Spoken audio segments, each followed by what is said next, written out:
You know, it's kind of nice to have a little bit of a break from all of the hype that Rarity Collection 2 has been, because there are a lot of moving pieces that have been actually quite interesting to check. Make sure you guys smash the living crap out of that subscribe button so you guys don't miss out on more on us content. So we've been seeing some, I guess, returning movements back to Water Enchantress out here. It's been interesting to see that, you know, obviously the combo pile decks have kind of returned back to the, do we consider playing this again? And this card is kind of, I mean, we've hit our all-time low for this at $44, which is not awful. Obviously, you know, the collector's rares have tanked down here. Same thing at the $23 mark. And then, of course, the ultimate rares. Love these damaged versions at $9.50. You can basically get a near mint right now for about $11 at this point. So the reason I bring this up, once again, you have all these combo pile decks kind of been showing up in the format, and you know, this engine kind of does provide an omni negate. Obviously, it also eats up a form of interruption. I mean, I absolutely love, you know, popping a Fated Adventure with a Ghost Ogre or something, so they don't actually get all the little free extension pieces that this combo tends to offer. But a lot of people also try to use this package as a way to facilitate some discard power and, you know, try to get the token generated that way. But keep an eye on this. I don't think we're going to see any craziness with this, but it's a little movement in the meta.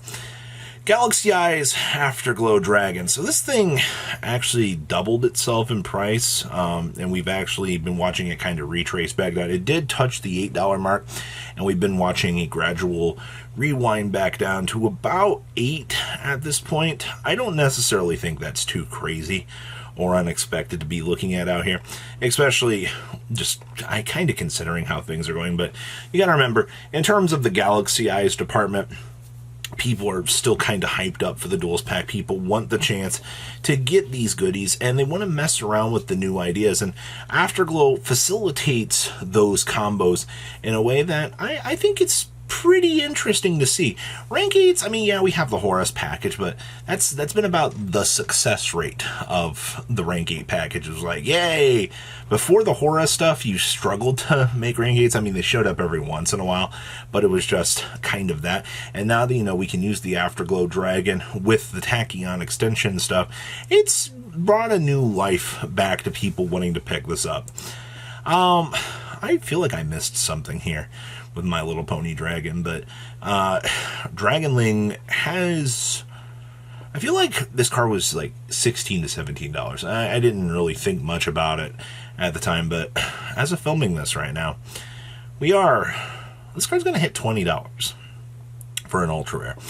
And I don't think a lot of people really, I guess, expected this to happen. You know what I mean?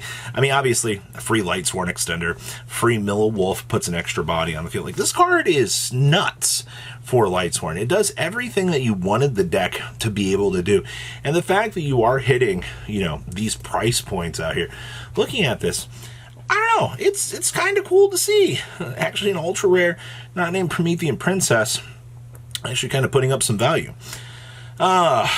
Yeah, so for those of you that have been watching the Dark Beckoning Beast and the hype for the Fiend Toolbox deck out here, the fact that these commons from this structure deck have hit $4 is actually kind of stupid to me. These structure decks for first eds are $30 a piece. Yeah, years ago people said this was a bad product. The gates, I mean, looking at $2. Awakenings, yeah, the rest of this is not really worth anything. That's actually kind of crazy to see. But, and then in the tin version here, this thing has hit $5. Actually, this is going to hit $6 soon. Now, you've got a very nice wall down here from Gamer's Choice at $6. Good luck passing this line, honestly. I think this will be where the line in the sand is for a very long time. Oh boy, Lars. So you're sitting at about 40 right now on the QCR. Not a lot's really changed with Lars. You're also sitting at the $7 line down here with this. I mean, obviously, you do see the rocket up here to about $7, $8. Reason for this is the card is a very good negate when it does come up. We've also seen the very weird splash builds out here that do try out some of the fun stuff, being, you know, the Sinful Snake Eyes package with the evil tile stuff, where, you know, what is it, the Lynch Cheetah, or whatever its name is, that you're able to bring on out, and then you use Singularity to bust Outlaws. It's an extra little bit of DLC in my opinion, but people do like it. Steel Swarm cards. Really, it's a very nice change of pace, I feel like. Boar Roach still is like $26 for first ed. That's kind of crazy to see. Actually, kind of come to think about that. Regular low rarity Roach. Anybody else know that Roach is a $5 super rare? How long have you been $5, buddy? I feel like I missed that. I guess this card did spike up pretty highly. Alright, well, I guess Roach is doing its thing. You know, you come here for Steel Swarm cards, but you get every other thing in the Steel Swarm invasion than what you really want to be seeing here. Isn't that crazy? Hey, look, Steel Swarm Sting, nice 10 cents. Well, I guess the only thing really in the Steel Swarm department that you really care about is just some of this DT stuff is also very cheap. Maybe this is some penny stonk stuff. Alright, Necros. You mean to tell me I can get a mod play version of Necros of Brionac for about $20, $22? That's almost worth considering to have just for the long term out here. Sophias have hit 10s. Trishulas have hit 6s. Okay, regular Sophias have actually hit the $7 mark here as well. Huh. That is interesting to see. Valka's also hit $5, and Necros of Brionac has hit 2. Huh. You know, maybe someday we'll get something in the Necros department, but the fact that you're seeing this interesting value, okay. Great Old Dragon. For those of you that have forgotten about this card in the vastness of time, trust me, I like to forget about this card's existence too. You're settling about $7 to $8 right now, which is, in my opinion, kind of interesting to see. As wasn't on my bingo sheet of things to still see, you know, our friend Great Old Dragon still doing well, but he's never gotten a reprint. He just kind of cruise controls out here in like the really weird space of the meta.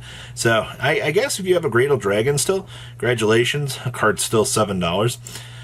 So this was brought up earlier by a few people. I guess like the real question here has become, you know, Pydra's rolling back down here in price, and we're starting to see this recheck these $15, $16 marks. You know, is it worth it to get a playset, or do we think that these will go lower? I'm gonna be honest with you at this point. It's been cruise control in 15 for a while now. It kind of comes down to what rarities do you think that we're going to see the next round of stuff be in? And I guess that's what you gotta consider out here. If they're really gonna, you know, make the next round of support lower rarity, and you get the chance to, if you've already got the Trident Dragon, and you're like, okay, you know, I haven't picked up Tenpai stuff, then sure. But if you've already got the stuff, you're already committed, I don't see a reason not to kind of follow up here with this. So it's kind of my logic with this at this point in time. You can't really, I don't really feel like you can go wrong having this stuff, but it all depends on the future. Allure Queen level 7. You know, I still love the fact, you know, we have this stuff coming down the pipeline here. 128, 163. It never really gets easier for this. Allure Queen level 5 also.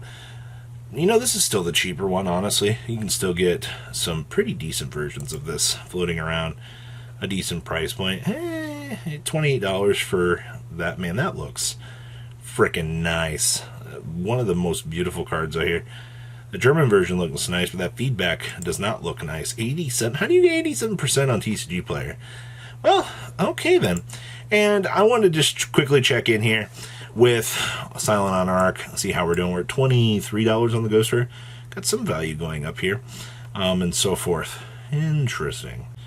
Kind of looks like a few of these are getting chomped off the market with the 40 listings. Okay, well, what an interesting time for our market. So, what do you guys think about everything? Please leave a comment down below and what you guys think, and I will see your beautiful faces back here later in the day, guys. Peace. Patrons! Thank you. Ah!